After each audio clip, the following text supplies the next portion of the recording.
충만하시고 사랑으로 온전하신 하나님께 모든 영광을 돌려드립니다. 귀한 찬양 감사드립니다. 이제 오늘 우리에게 주시는 하나님의 말씀을 봉독하도록 하겠습니다. 오늘 주시는 말씀은 신약성경 요한복음 3장 16절에서 21절까지의 말씀이 되겠습니다. 요한복음 3장 16절에서 21절까지의 말씀 다 찾으셨으면 저와 여러분이 한 절씩 교독하도록 하시겠습니다. 하나님이 세상을 이처럼 사랑하사 독생자를 주셨으니 이는 그를 믿는 자마다 멸망하지 않고 영생을 얻게 하려 하심이라. 하나님이 그 아들을 세상에 보내신 것은 세상을 심판하려 하심이 아니요 그로 말미암아 세상이 구원을 받게 하려 하심이라. 그를 믿는 자는 심판을 받지 아니하는 것이요 믿지 아니하는 자는 하나님의 독생자의 이름을 믿지 아니하므로 벌써 심판을 받은 것이니라. 그 정죄는 이것이니 곧 빛이 세상에 왔으되 사람들이 자기 행위가 악함으로 빛보다 어두움을 더 사랑한 것이니라. 악을 행하는 자마다 빛을 미워하여 빛으로 오지 아니하나니 이는 그 행위가 드러날까 함이요 진리를 따르는 자는 빛으로 오나니 이는 그 행위가 하나님 안에서 행한 것임을 나타내려 함이라 하시니라. 아멘.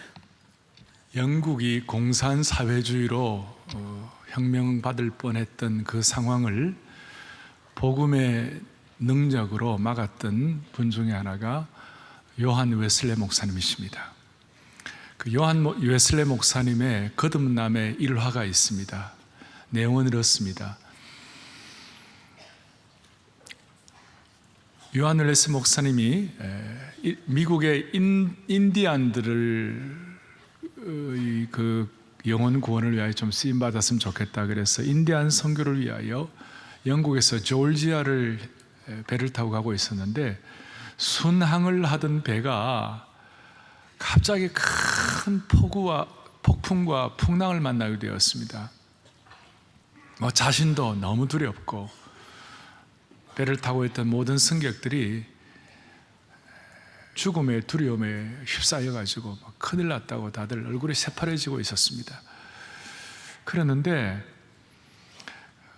그 배 한쪽에 어떤 일군의 무리가 있었는데 그 무리들은 전혀 두려움이 없이 환한 얼굴을 하고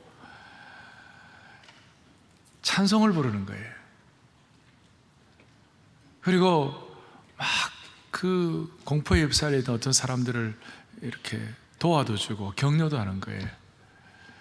그래서 웨슬리 목사님이 나는 목사인데도 지금 이렇게 큰 풍랑이 일어나가지고 죽음의 위협을 받아 공포에 있는데 저 사람들은 어떻게 해서 된 일인가 궁금해서 당신들은 두렵지 않느냐고 가서 물었어요. 당신들 두렵거나 공포가 없느냐고. 그러니까 그분들이 이제 누구냐면 모라비안 교도들이었는데 이 모라비안은 그 독일의 그 경건주의 운동 우리 프로테스탄트에는 아주 중요한 역할을 하는 그런 일파인데요.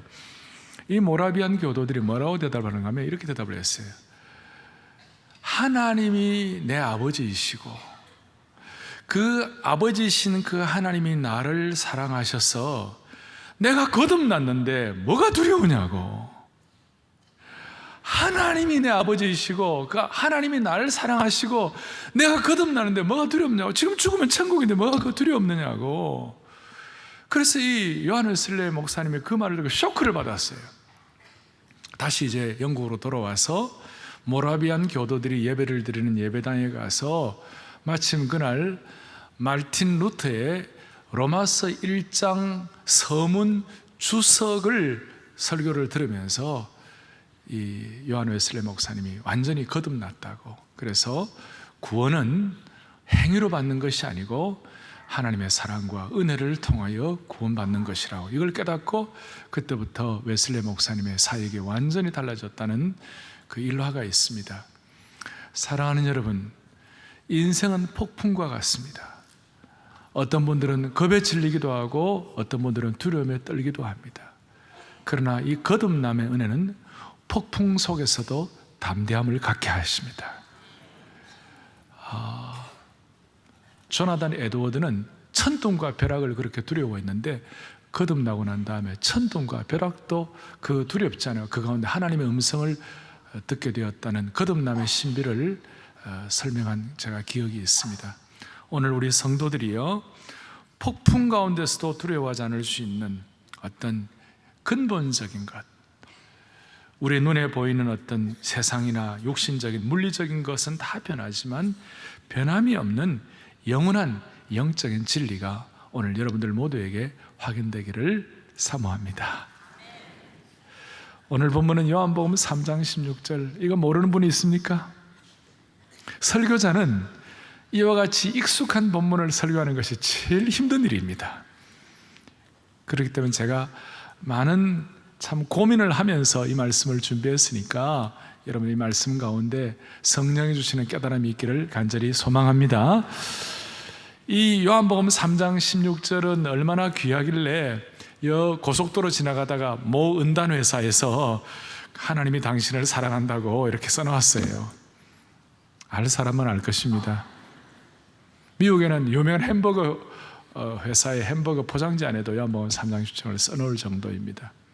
이 내용은 신구약 성경이 합해서 1189장인데 1189장을 완전히 뭉뚱그려서 요약한 내용이라고 말할 수 있어요.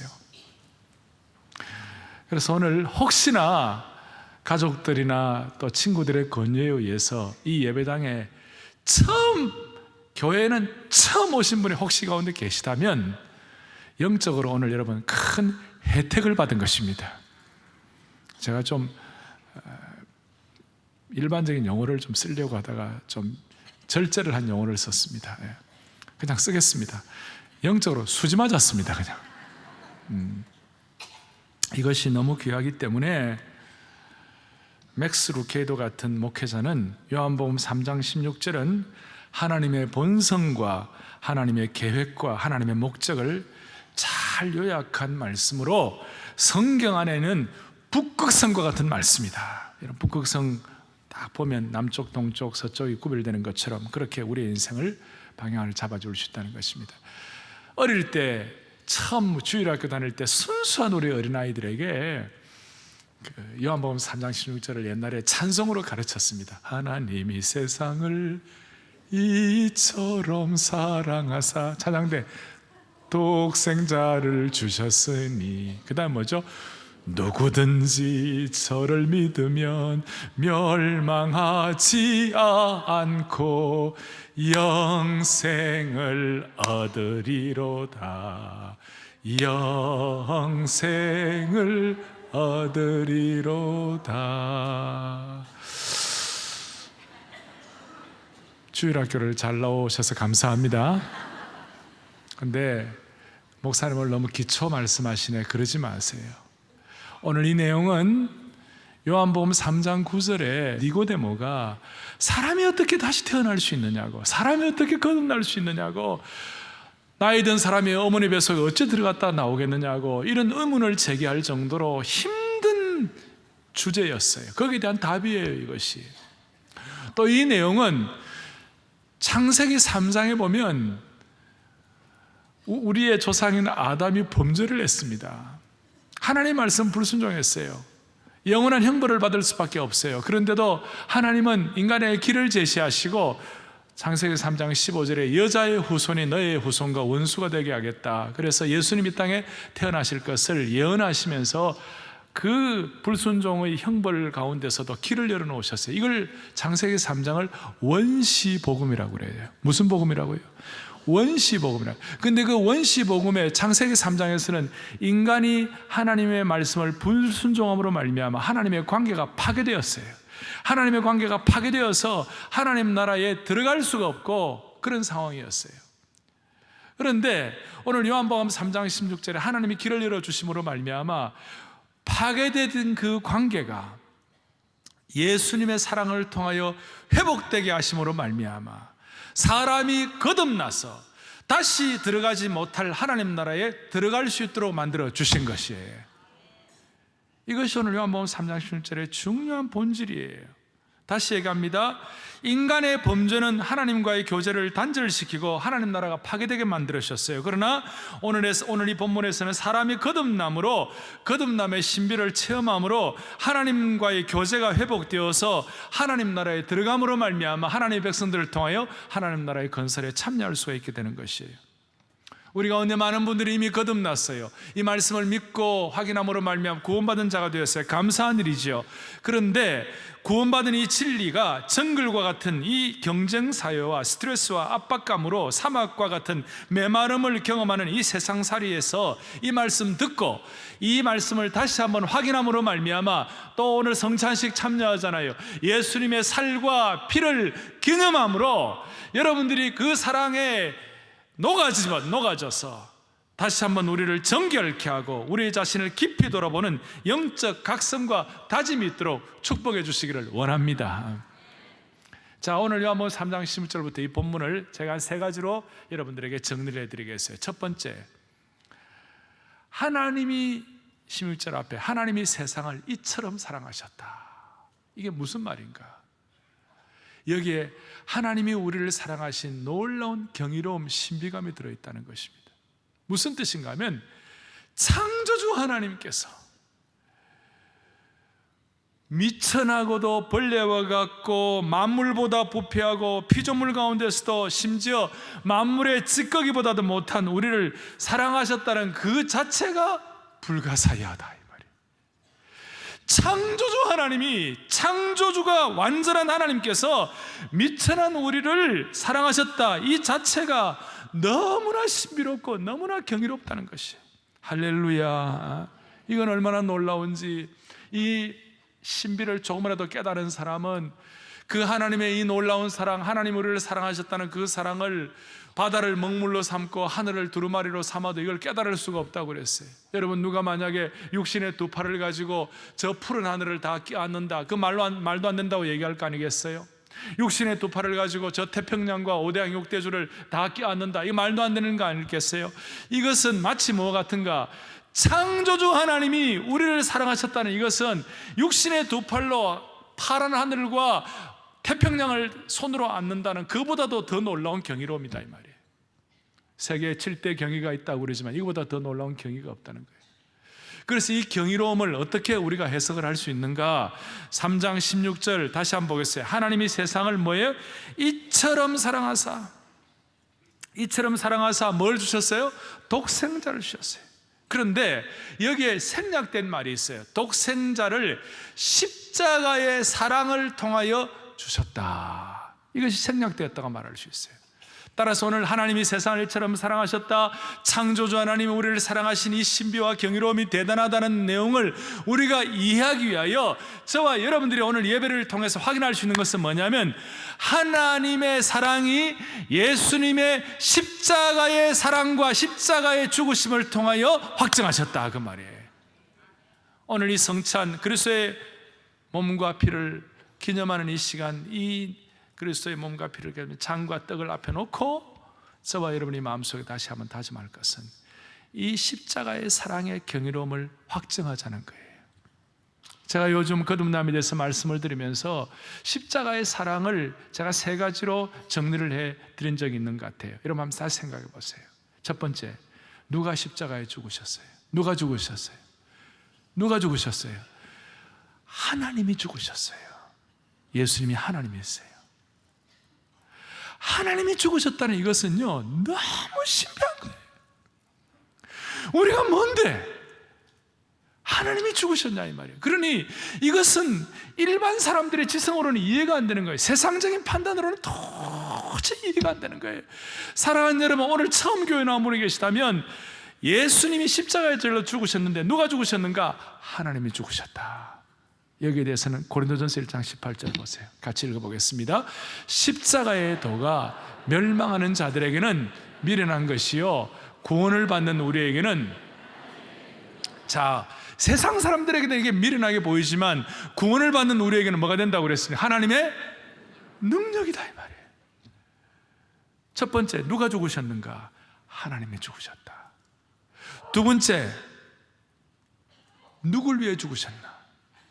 누굴 위해 죽으셨어요? 우리를 위해 나를 위해 죽으셨다 그러지만 이것은 그냥 피상적인 대답이에요. 좀 더 깊이 들어가면요, 누구를 위해 죽으셨는가? 의인을 위해서 죽은 것이 아니라 죄인을 위해 죽으셨어요. 그래서 추후라도 나는 좀 선한 게 내게 뭔가 남아있다, 도덕적 선이다, 뭔가를 주장하는 사람들은요, 이 십자가의 신비를 깨달을 수가 없어요. 나는 주님 앞에 선하지 않다고 생각하고 나는 죄인이라고 생각하고, 그래서 예수님은 십자가에 죽으시는데 만인의 의사가 되셨어요. 의인이 아니라 죄인을 위하여 죽으신 거예요. 다시 한번, 누굴 위해 죽으셨다고요? 그런데 의인이 아니라 죄인이에요. 세 번째로는 왜 죽으셨어요? 왜 십자가에 달려 돌아가셨어요? 그 이유 답은 뭐예요? 우리를 너무너무 사랑하시니까, 죽도록 사랑하시니까. 이게 아직 실감이 안 될 거예요. 제가 두 번째, 세 번째 하면 좀 실감이 가실 터인데, 다시 한번, 하나님이신 그분이 의인이 아니라 죄인을 위하여, 나 같은 인간을 위하여 나를 죽도록 사랑하시니까 십자가의 사랑으로 십자가의 피를 흘려주신 거예요. 그래서 그리스도인이 된다는 것이 무엇인가? 진짜 예수 믿는 크리스찬이란 무엇인가? 진짜 크리스찬은 십자가의 사랑을 믿는 것이, 이 십자가의 사랑을 믿는 것이 크리스찬이에요. 이걸 안 믿으면 신앙을 말할 수가 없는 것입니다. 십자가의 사랑이 무엇인지 모른다면 이것은 기독교인이 아니에요. 그래서 기독교인이 되려면 하나님이 십자가의 사랑으로 나를 죽도록 사랑하셨다, 그걸 믿는 것이 기독교인이에요. 따라하겠습니다. 하나님이 십자가의 사랑으로 나를 죽도록 사랑하셨다. 예, 이 한 가지를 붙잡는 것이 기독교인이에요. 이 한 가지를 붙잡는 것이 신앙이에요. 그래서 이게 있으면 무슨 일이 벌어지는가? 폭풍 속에서도 두려워하지 않을 수가 있어요. 죽음의 공포 속에서도 담대할 수가 있는 거예요. 그리고 이 십자가의 신비를 깨달으면 바울처럼 무슨 고백을 하느냐? 나는 자랑할 것이 십자가밖에 없다, 자랑하게 되는 거예요. 그리고 내가 알고 싶은 것이 십자가 외에는 다른 것이 없다, 이런 고백을 하게 되는 거예요. 내가 전파하고 싶은 것이 십자가라고 고백하는 것이에요. 고린도전서 2장 2절을 보겠어요. 크게 우리 다 같이 합독합니다. 내가 너희 중에서 예수 그리스도와 그의 십자가에 못 박히신 것 외에는 아무것도 알지 아니하기로 뭐하였습니다? 할렐루야. 그리스도와 십자가에 못 박히신 것 외에는 아무것도 알지 아니하기로. 이것은 여러분 물리적인 것이 아니에요. 이것은 현상적인 것이에요. 영적인 것이에요. 따라서 우리 주위에 많은 일들이 나고, 오늘도 우리에게는 많은 제목, 우리의 삶의 기도의 제목도 있고 해결해야 할 문제들도 많이 있습니다만은 예수 그리스도의 십자가의 사랑 외에는 다 부차적인 것이에요.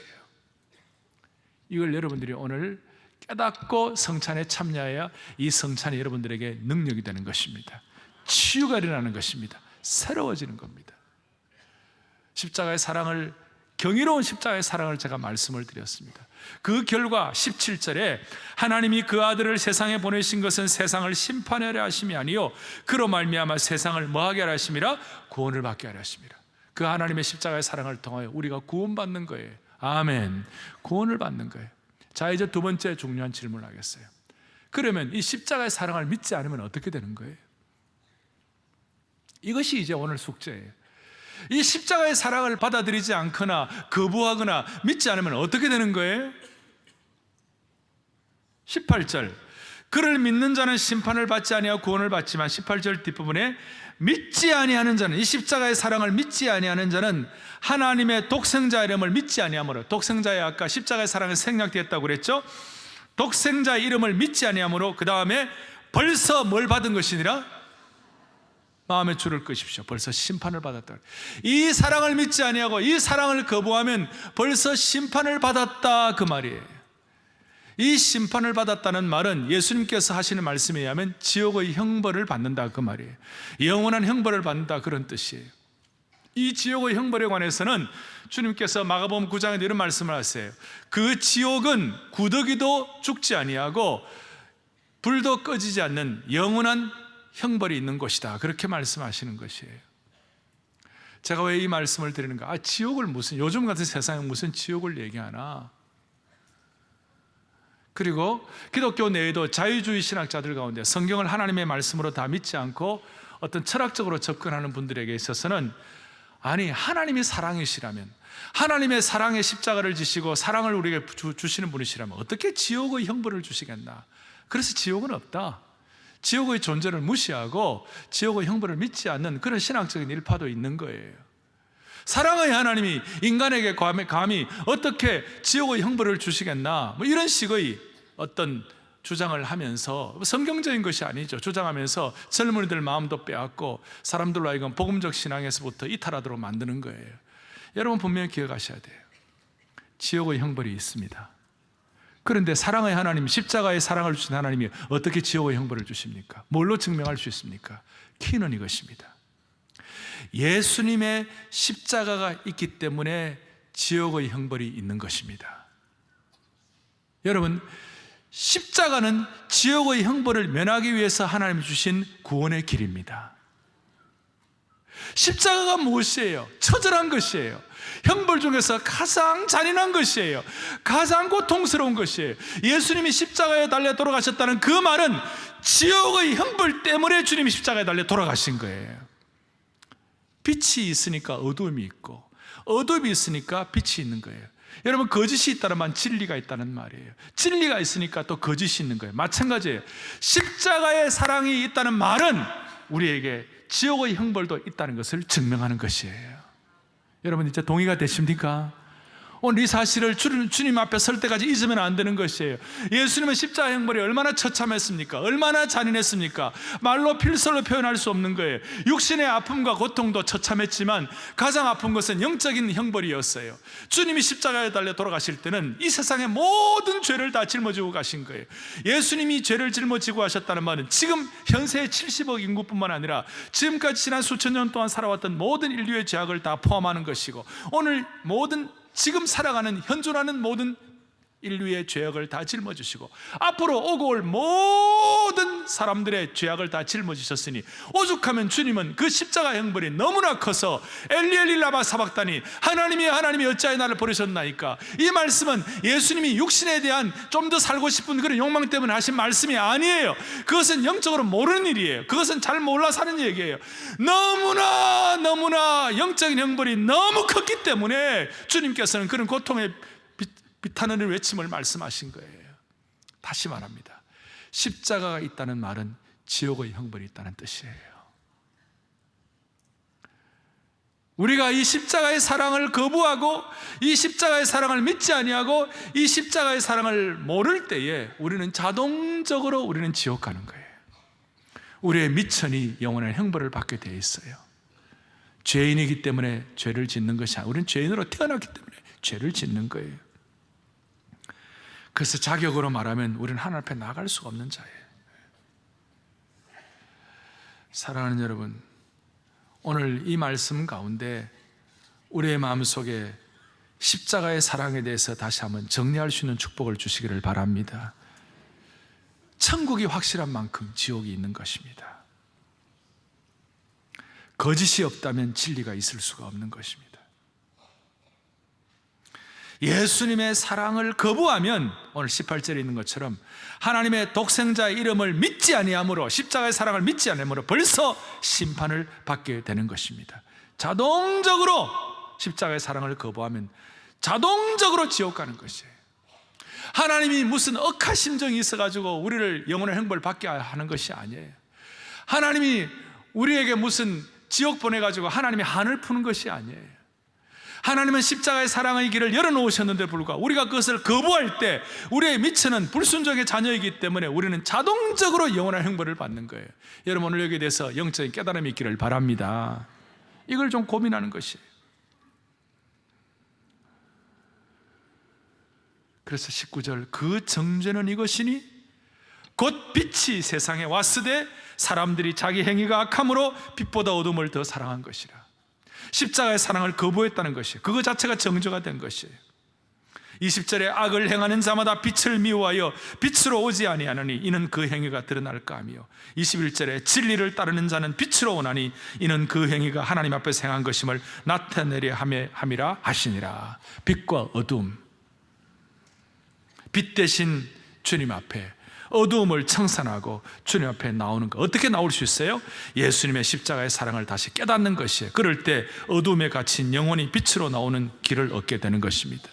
찬송 가운데 빛 되신 주, 어둠 가운데 비추사 내 눈 보게 하여 주옵소서. 빛 되신 주, 나 주를 예배하는 그 마음이 드는 이유가 뭐냐? 어두움의 일을 청산하는 거예요. 오늘 이런 어두움의 일을 청산하는 사람들이 많습니다. 우리 주위에 너무너무 많습니다. 지금도 어두움의 일을 청산하고 빛 대신 주님 앞에 나왔을 때 마약도 끊어버리고 도박도 끊어버리고 삶의 모든 과거의 그 폭풍을 다 끊어버리고 그분들이 하는 얘기가 이런 얘기예요. 내 안에 임하게 되자마자 어두움이 떠나가는 느낌을 가졌다는 것이에요. 그래서 여러분, 어두움을 청산하기 위해서는 빛이 임해야 되는데 그 빛이 뭐예요? 십자가의 사랑을 통해 깨닫는 것입니다. 할렐루야. 자, 저는 십자가의 사랑의 경이로운 말씀을 드렸고, 그것을 거부할 때 우리는 자동적으로 영원한 형벌을 받는다는 것을 말씀했습니다. 이제 중요한 것은 세 번째입니다.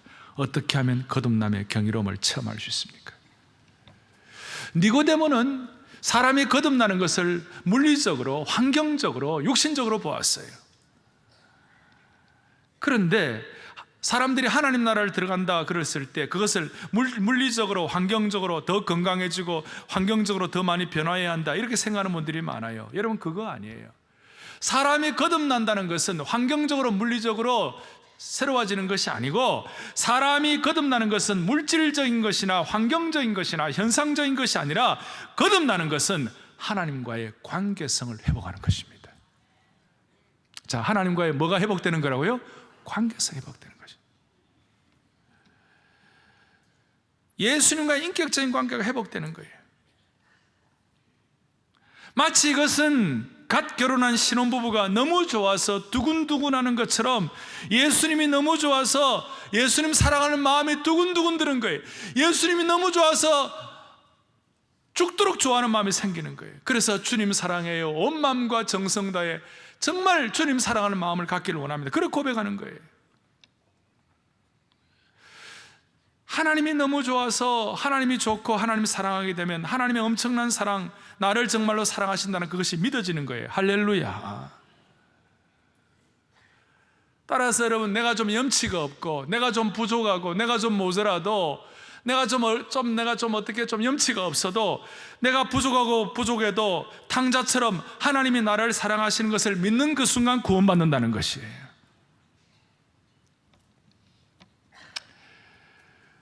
다윗이, 여러분 잘 아시는 대로 다윗은 하나님 앞에 쓰임받고 대단했지만, 그러나 다윗도 참 범죄할 때는 사악하기 짝이 없었어요.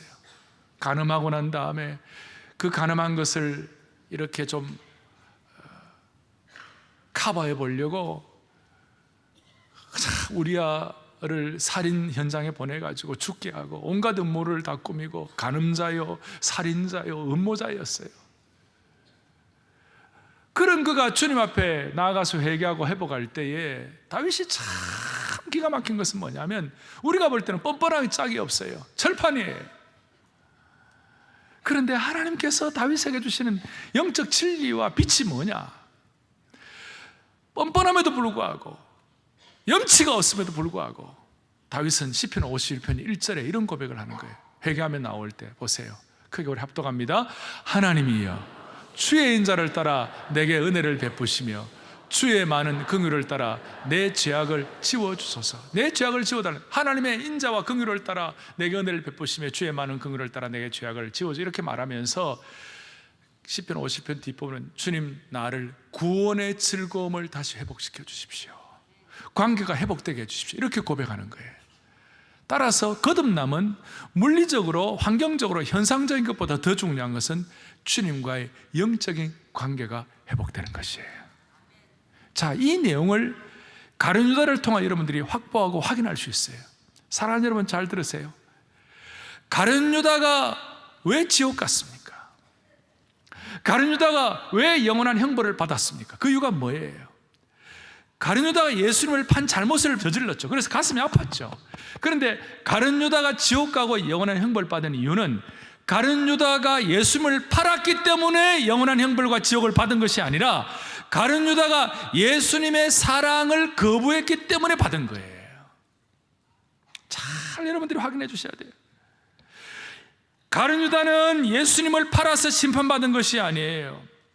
우리는 하루에도 몇 번씩 예수님 팔아요. 영적으로 보면 우리 예수님 거부하기 이럴 때 많잖아요.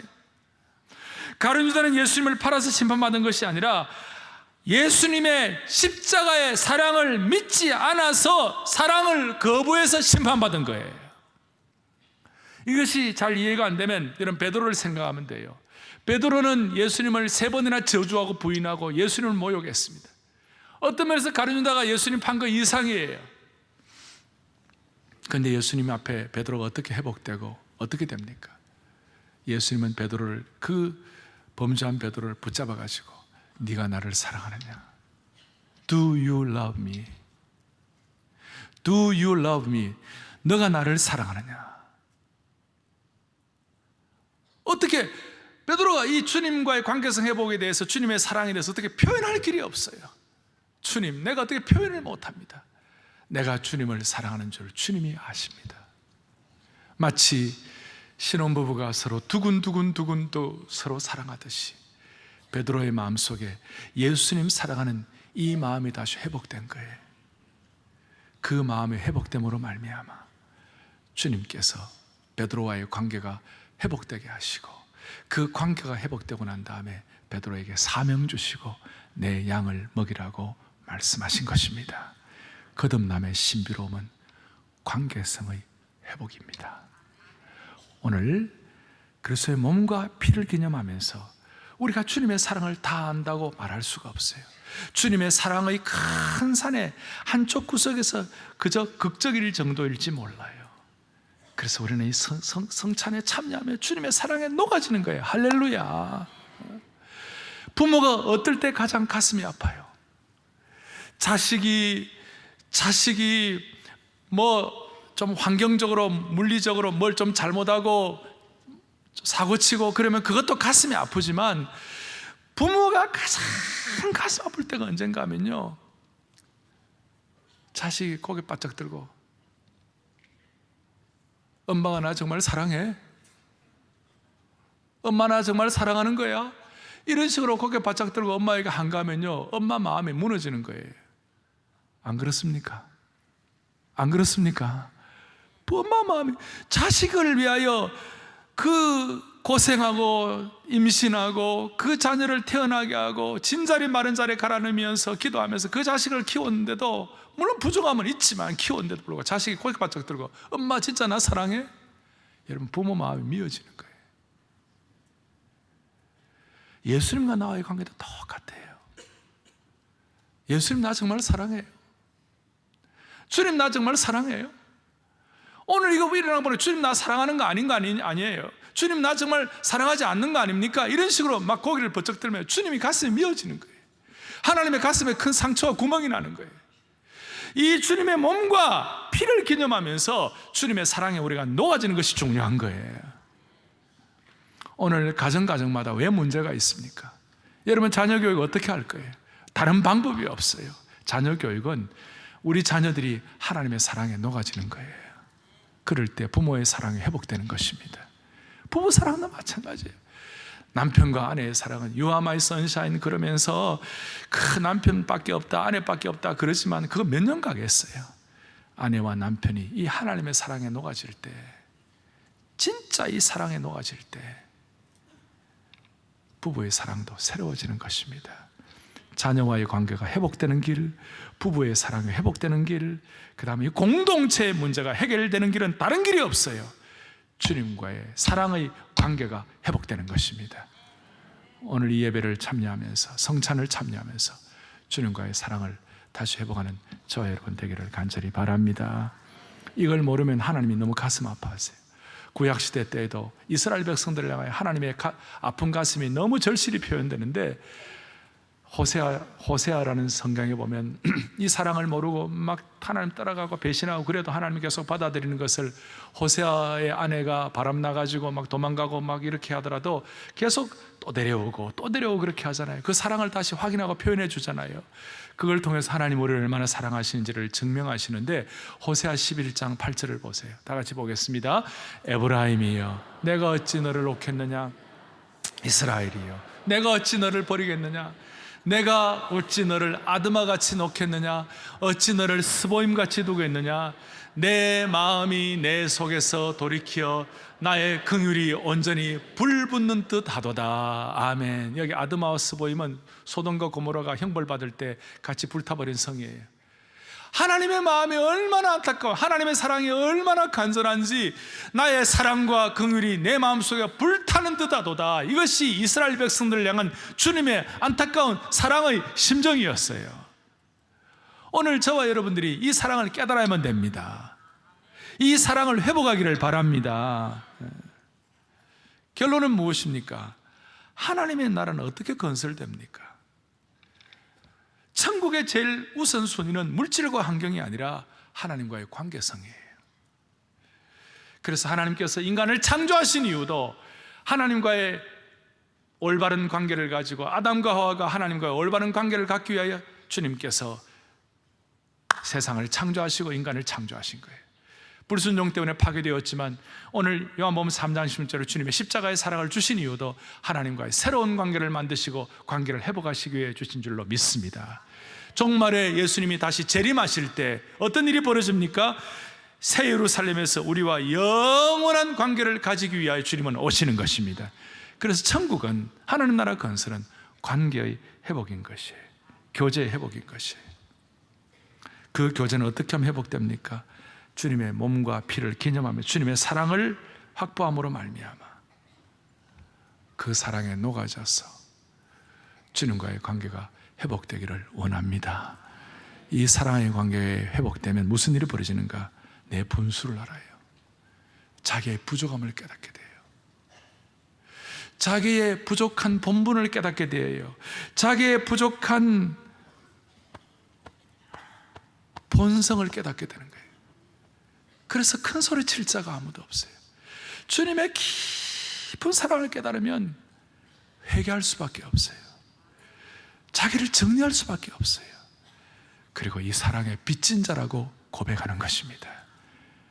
사도 바울은 이 사랑을 깨달아 고린도후서 5장 14절 크게 우리 읽어보겠습니다. 시작. 그리스도의 사랑이, 다시 한번, 그리스도의 사랑이 우리를 뭐 한다고요? 이 강권이 되면 무슨 일이 벌어지는가? 자기의 부정함을 깨닫고 자기의 본분을 깨달아짐으로 말미암아 무슨 일이 벌어지는가? 나는 그리스도의 사랑에 빚진 자다. 빚진 자가 어떻게 큰 소리 칠 수 있어요? 빚진 자가 어떻게 함부로 남에게 상처를 줄 수 있어요? 빚진 자는, 나는 사랑의 빚진 자는 그 사랑을 주신 분의 눈치만 살피는 거예요. 그 사랑에 녹아지는 거예요. 그 사랑에 감격하는 거예요. 내 구주 예수를 더욱 사랑 고백하는 것입니다. 이전에는 세상 나 기뻤어도 지금 내 기쁨은 오직 예수라고 고백하는 것입니다. 오늘 우리 성찬에 이 주님의 사랑에 녹아져서 내 본분을 깨닫고 주님의 사랑에 빚진 자로서 다시 한번 새로운 관계가 회복되기를 간절히 바랍니다. 너무 중요한 순간에 두 손을 펼쳐보십시오. 펼쳐보시고 이 주님의 사랑에 우리가 접붙임을 당하십시다. 환경과 물질과 현상을 뛰어넘는 영적인 차원으로 올라가십시다. 내 구주 예수를 더욱 사랑. 1절 부르면서 우리 성찬위원들은 강단에 다 올라오십시오. 다 올라오십시오. 올라오시고 우리 같이 찬양함으로 주님의 몸과 피를 기념하는 준비를 하도록 하겠습니다. 그냥 참여하지 말고 그리스도의 사랑에 녹아짐으로 참여하겠다는 마음을 가질 때 주님이 기뻐할 것입니다.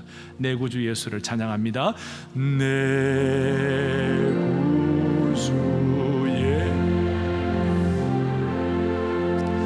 더욱 사랑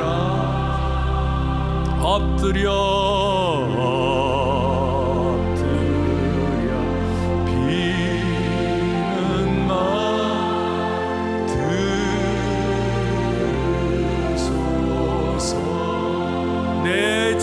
소원이 있네.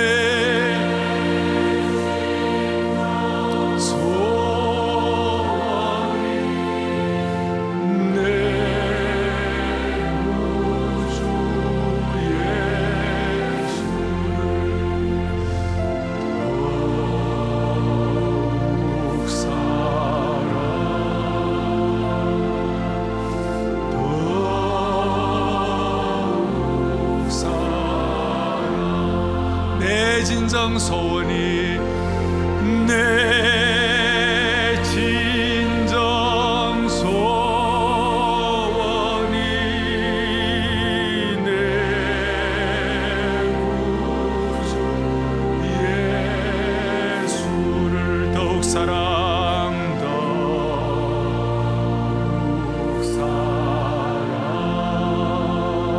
더욱 사랑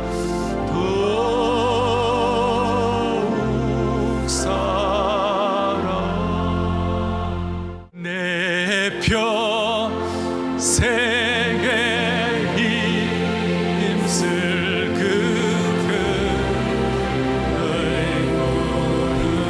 주 예수의 덕을 주 예수의 덕을 늘기 숨지래라도 내 할 말씀이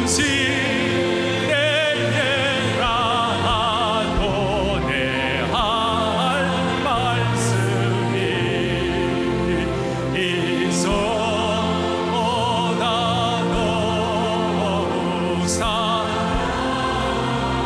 숨질 때라도 내 할 말씀이 숨질 때라도 내 할 말씀이 이전보다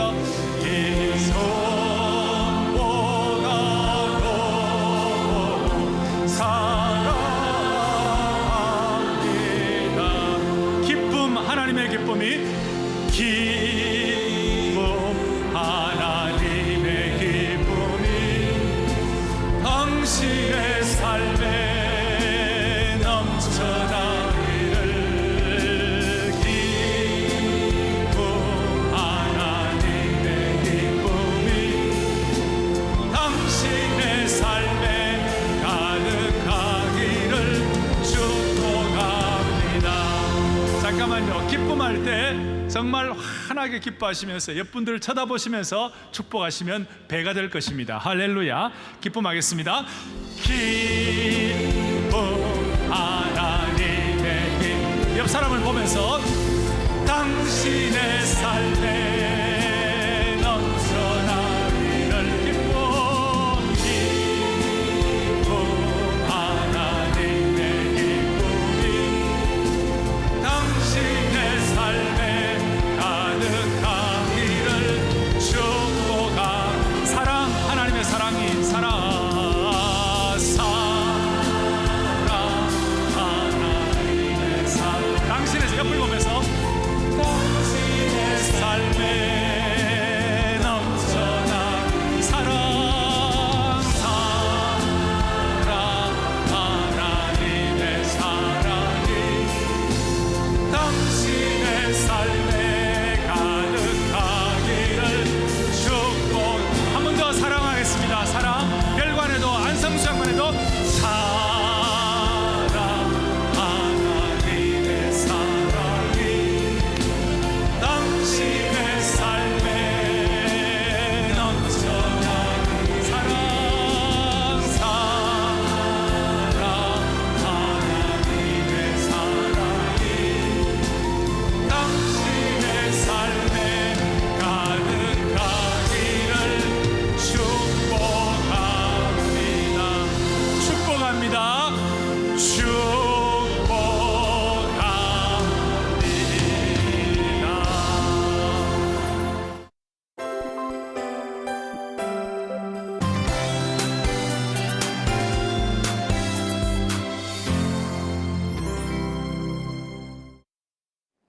지난 11일 제2기 청소년 부모교육 세미나가 시작됐습니다. 세미나는 신명기 6장을 중심으로 성경적 자녀 양육법에 대해서 이론을 확립하고 가정에서 실천적인 신앙교육을 할 수 있도록 하는 데 목적을 두고 있습니다. 세미나의 첫 강의에서 김경덕 목사는 가정사역의 이론과 실제라는 주제로 신앙교육의 원리를 전하며 가정에서 실천적으로 적용할 수 있는 교육 방안을 제시했습니다.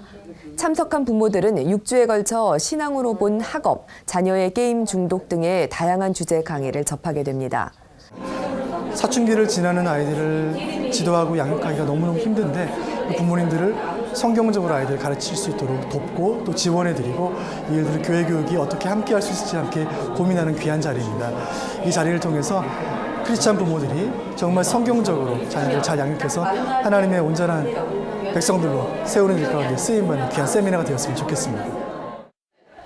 이론, 회복, 실천이라는 세 가지 철학을 가지고 진행되고 있는 청소년 부모 교육 세미나를 통해 자녀와의 관계를 회복하고 다음 세대에게 아름다운 신앙을 전수하길 바랍니다.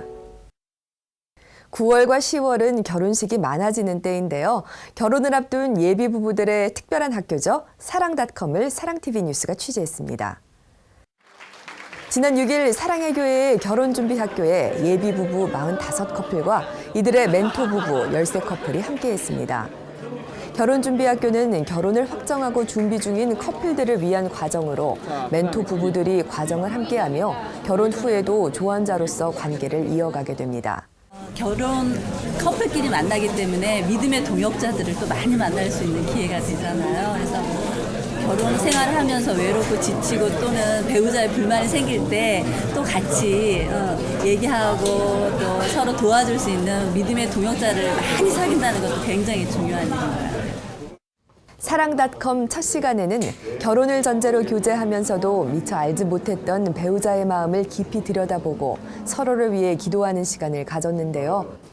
예비 부부들은 결혼준비학교 4주의 기간 동안 신혼 3년을 계획하고 두 사람의 삶의 가치를 찾아서 가정의 기초를 세우게 됩니다. 각자 맡은 일에 충실히 하면서 또 가정에서는 가정 예배나 또 말씀, 기도 이런 걸로 하나 되는 부부가 되고 싶고요. 돈을 많이 벌고 그런 어떤 사회적인 지위보다는 함께 말씀 안에서 하나님 안에서 이렇게 사는 부부가 되고 싶습니다. 말로 표현하지 못했던 말들을 여기서 이렇게 생각하면서 같이 공유할 수 있어서 되게 좋았고요. 서로를 위해서 기도하는 시간을 사실 데이트하면서는 사실 못 가졌는데 기도할 수 있어서 행복했고 의미 있는 시간들인 것 같아요. 앞으로도 더 기대되고 저도 너무 사랑하고 축복합니다. 평생에 단 한 번뿐인 소중한 시간, 결혼준비학교. 결혼을 앞둔 예비 부부들이 사랑닷컴을 통해 가정을 바르게 세우고 부모가 되어 하나님 안에서 아이들을 잘 양육하며 믿음의 가정을 만들길 소망합니다.